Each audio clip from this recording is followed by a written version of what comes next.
Well, in this life, I've never been a small talker. You know, I've never been able to just sit around and just talk about nothing.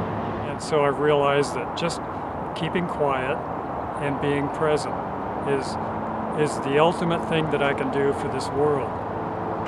And if someone comes along and we're having an interaction, just be present and be honest with it and kind. And that's the best thing that I can do to help others. So wherever I go, grocery shopping, riding on the bus, I remember to be that way as a continuous experience. The change is consistent, and the present moment is consistent. The present moment is not attached to the world. It's just very calm and quiet. Because to me, the present moment is tuning into the essence of what we really are.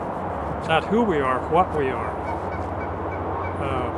And that is constant. I dream quite a bit, and I'm always aware of the fact that I'm laying there dreaming the dream. And it's real normal to be able to alter the dream.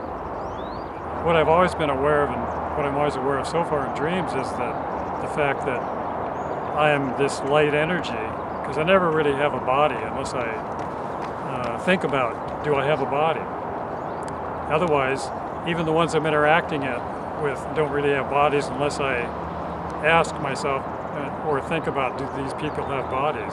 Otherwise, we're just light beings. So I've learned a lot that way. So that also encourages me to know that there's a lot more going on than just floor, table, chairs, as I say, you know, the physical. You know, two people in the world will make a discovery. They're on opposite sides of the globe. They don't know each other. They're not even in the same field. And they'll make the discovery at the same time. And it's happened hundreds of times and been documented. So, you know, the energetic level is what's really happening here anyway. Because it powers our bodies. And I always felt funny or guilty about not knowing, you know, not really wanting to be a this or that. And now I realize that for me, that meant I didn't have that distraction of becoming something. Instead, it really focused my energy right back on now.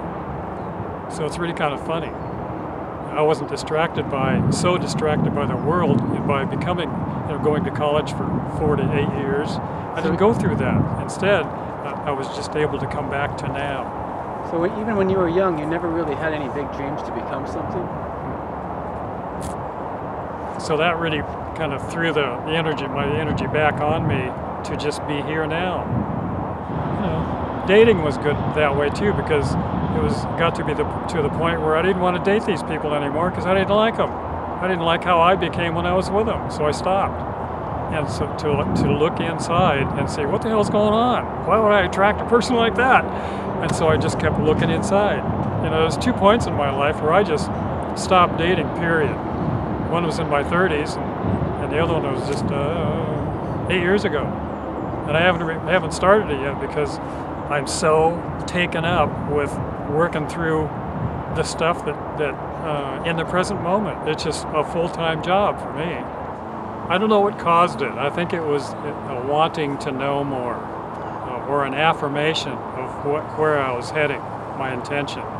And I was just standing looking out the living room window, the place I was living. And all of a sudden, everything turned to light. You know, the objects out in the yard, the objects around me, my body, everything turned to light. And it was just for a few seconds. And then it came back to, you know, it switched back. And I just stood there thinking, what the hell was that? So you didn't feel it coming on or nothing? No, it just like, all of a sudden, that was weird. it. Yeah. But it showed me that everything is energetic. And that was the second time. The first time, I literally left my body and... What, were you asleep? No, I was at a friend's house. And suddenly I was way up above us in the sky, looking down, and I saw myself walking out of this house to my car. And that was a few seconds before I actually walked out of my house to the car. And then I came back to, I was back in my body suddenly, and I was just kind of like, wow, that was cool, you know? That is really cool. So it's things like that too that are affirming to me that all this that we're talking about is real. And all this stuff, this physical manifestation, is ongoing. It's temporal. It's passing by, and I will be, since I know now, believe now that this energy is eternal. This will pass away. All of this, and actually, the world is proof in itself that everything is temporary because it's different every day. There's nothing consistent every day about this world. Even those trees are different than they were yesterday. I think that's something, well, I've had to find in my own life, because it's real easy to be influenced by the world. You know, buy a blue one, get a big one, get a small one. Got to have one of these. And as I've gotten older, I'm 68 now, and as I've gotten older, I would never guess you're 68. and as I've gotten older, I've realized that well, that sounds nice and it looks real nice, but I don't really need it. So I found more and more as I'm choosing what I really would need or enjoy, as opposed to what's popular. So for me, when I started taking steps in that direction, happiness and equanimity, balance became sort of, like rising, like the sunrise in the morning. It was just like, oh yeah, that's pretty neat. So now, making all my own furniture and stuff, that's great because it's the size I need, I want, a style I like. It's not what's being sold at Riley's Wood Furniture, it's just, and I think our lives are the same way. That's why I think of my life as a meditation, because I'm making conscious choices, thinking about it, making a choice based on my needs or my wants instead of what's dictated all around me. And it's hard to step out of that for some people. First of all, I have to be aware of my energy and how I am and how I'm feeling and what got me there and what keeps me there. And then just being around others, there's just an awareness of their energy. And like when I was working, someone would walk in the door and I know exactly what they wanted, what was on their mind. At first it was really startling. And then I learned one day that when a person sat down in my chair, I could actually think to myself, these are the words that I would think. What's here for this one? And I would get this stuff, and it would be exactly what was going on with that person. And that was surprising too. I scared one woman. I started off talking about what she was about to do, and she got really, really uncomfortable because it was almost like I was invading her thoughts. So then I was more careful after that. You can step back. And stepping back is I've done that a lot because it really stops the habit, the routine that I've established. It's like you're stepping out of that and then taking a fresh breath, giving it a different look. I think we always have something to experience, and so now it's just whatever comes around the corner is fine with me, because I know whatever comes coming down the pike, I'm ready for it. I'm up for it. It's gonna be for the best. I don't have that fear, that dread that I used to have about each day. What's today gonna be like? I don't have that anymore, because of these choices I've made for the last quite a few years, that stuff doesn't happen to me. I don't have concepts or beliefs, because everything is up for the truth, which is the present moment. Every religion is self-limiting. Every belief has an edge, has a limitation. Just like the tape will run out at some point, everything has, like the ancient Chinese used to say, look at this beautiful Ming vase, and then the guy would just break it, because as soon as it was given to him, it was broken anyway. It was over with. Every concept is its own limitation. The present moment is so exciting. It's like marshmallows and ice cream and your favorite food and your best experience and sunsets and blue sky. It's just everything. It's like the best sex in the world, It's like, wow, this is mind-blowing. It's like a drug, but it's not a drug. It's just the present moment. So being present is very calm, very quiet, very peaceful, very uneventful, can seem boring, and desires may rise like a tidal wave, but just be present instead of impulsively acting, and you'll have a whole different experience. And I would have an analogy like if my life concept was a warehouse. I just want to blow the whole thing away, the whole building, and just be totally open and not have, concrete and mortar walls and ceiling, and I'd rather just be open in the moment instead. And that's the way it is naturally. Really, it is, because the truth is we are all free in the moment. And the only reason we could ever not be free is because of what we've chosen to believe. Like standing right here, right now, your thoughts got you here. This is why you're experiencing. This is your thoughts that you are experiencing from some past moments, and me too. So it's really that's how powerful we really are. Is we are these thinking consciousness that we just choose thought by thought. It's like a menu in a restaurant. Would you like fries with that? I believe that we're all doing the best we know how in the moment.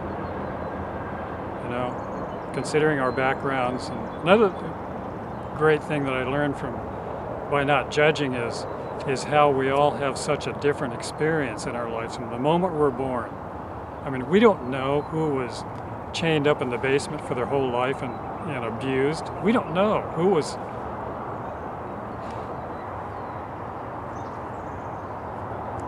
Real emotional.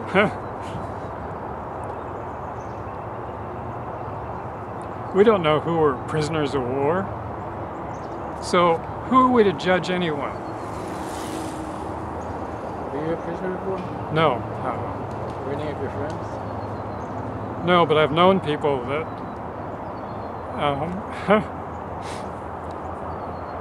their families died at Auschwitz. Jeez. So who are we to judge anybody? Even if we think we know them, there's always parts of ourselves that we keep to ourselves. So that's why I say more allowing of people. Oh, that's who he is, and that's who she is, and that's what they're doing. Well, it must be because it's the best way they know how to get through life. So if that's what it takes, well, let them be. So you say even people who are hurting other people, they would... Well, yeah. Unfortunately, to me, that's acting out of major fear, and so that just shows where they are, and what they think that's who they think, what they think of themselves. So they have to do that. I mean, it's not good, but it's not up for me to say it's good or bad. But if it's their experience, maybe it's good for them. I don't know. We can't know those things. Fear is a big deal too. Fear? Yeah, I feel it every day. It's a fear-based world. That's all there is to it. But the present moment, like sitting here, right here, I'm safe. I've got clothes and food, and there's no reason not to be happy and enjoy right now, because none of us know, irregardless of age, how long we're going to be doing this. So if I don't enjoy it now, when? I don't want to leave in fear. I'd rather leave when the checkout time comes. I'd rather go fully aware and peaceful with it. Perhaps even pleasantly surprised. Who knows? My analogy has been, you can be tied up to a post and about to be shot by a firing squad, but it's still up to you how you're going to be shot. You're going to be in fear, or you're going to just relax and be in the moment. It's up to you. And no one else has any control over that. One thing I really would prefer is to be fully present, fully aware of the moment of leaving the body behind. I mean, it's just a natural occurring process to me, like breathing. There's no difference.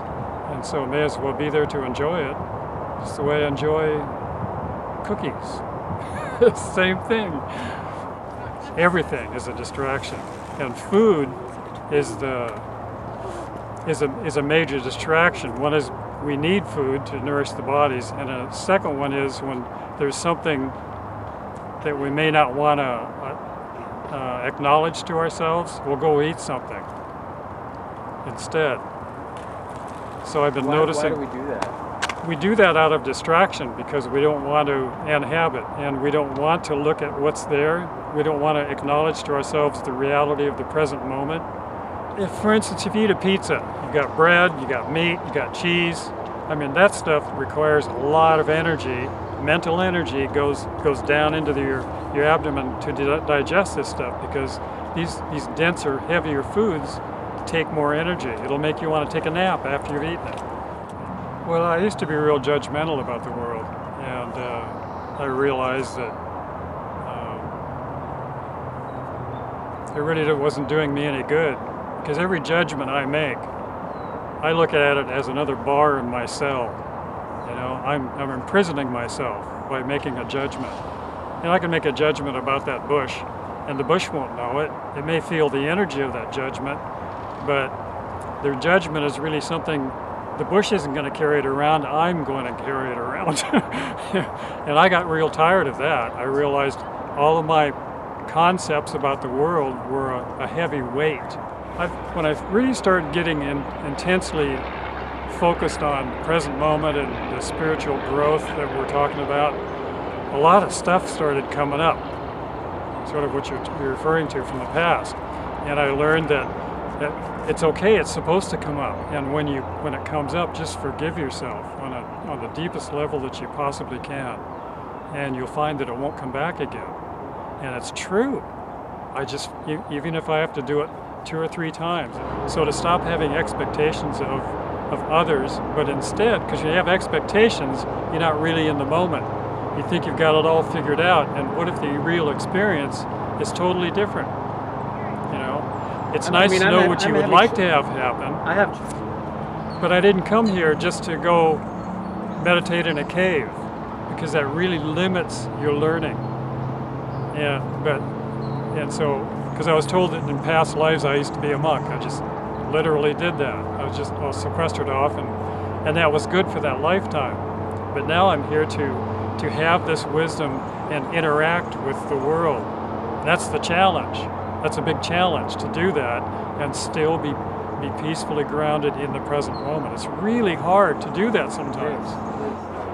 Well, I've always wondered why we don't remember, but now I know why we don't remember, because if we had 30,000 past lives, and in this moment, sitting right here, if I was aware of every one of them, I don't think I'd be able to even be functional, because there would be all of that data. You know, and right now, why would I need to know all that? What I did 28,000 years ago. You know, what would I do with that? If it was a different life, a different experience, a different culture, if there was one, you know? And so really, and that's another reason to just focus on now, because now is it. You know, this is it. And now I see people when I'm riding around town. They're like, I was riding over near the U, and the girl had headphones on, and she walked right in front of me. I mean, that's how distracted a culture this is becoming. And rather than being present to her environment, you know, she almost got in an accident. And in the old, 30,000 years ago, you had to be aware of the present moment, or else someone would eat you, you know? So it's really changed. As long as you're aware of living in the present moment, you can have past life remembrance as much as you want. As long as you're focused on the present moment, you can still be functional. I've had regressions too, where I've gone into past lives. I'm not sure exactly how much I believe in that, but it was interesting because I saw myself living in different times and dying 3 or 4 times. And to me, it just showed me how important being present is, because there's life after life, and you can do it unconsciously or you can be conscious with each one. Well, we're here to learn what we're doing right now. I mean, to me, that was disappointing to realize that, but it's true. We're here to experience this right here, right now. But past lives, oh, they're okay, you know. But if you need to know something about a past life, I think it will come to you. It'll just become an awareness. You'll have this insight. But if you don't need to know it, why would you know it? Why would you want to carry that around with you? And I think we, It sounds like kind of a mystery, you know? and I think we come back here because either we want to, because we, like the place, or something we really want to experience, or because we're so unconscious in our present life that we just fall back into another body without thinking about it. And I think we do that until we become aware. And then we start choosing the experience to have or not to come back at all. I don't believe in karma at all. That's just a concept, and to an Eastern religion. It's just a concept. Because if that was true, everything that we do today, we'd have to make up for tomorrow, and then we'd have to make up the next day for everything we did tomorrow, and then it goes on and on. It's like being born a sinner. It just doesn't make sense. It's like you're losing before you even start the game, and that's in a life-supportive universe. That doesn't make sense. Can't be true. And Why do you call it karma? I don't know, it's just a word, I suppose. It's the, Because karma can make you feel guilty too. And I don't think anything is necessary if it's going to cause guilt. It's just, I see all of life as an experience we have, and then we learn from it, and then we can, if we need to, forgive ourselves, and we can let it go and move on. so do you think we could learn without the guilt? Oh yeah, some of us can and some of us can't. But I think it's okay to have guilt because it's all in the emotional range. What do you mean, like there's a range just beyond that? Well, Not emotional? there's guilt, there's happiness, there's peacefulness, there's it's all a part of being human. And so it's okay to experience those things as long as we don't throw it in the bag on our back and drag it through our whole life. That's why there's forgiveness. It's self-acknowledgement and learning by it and moving on. You just feel lighter when you do that, when I do that.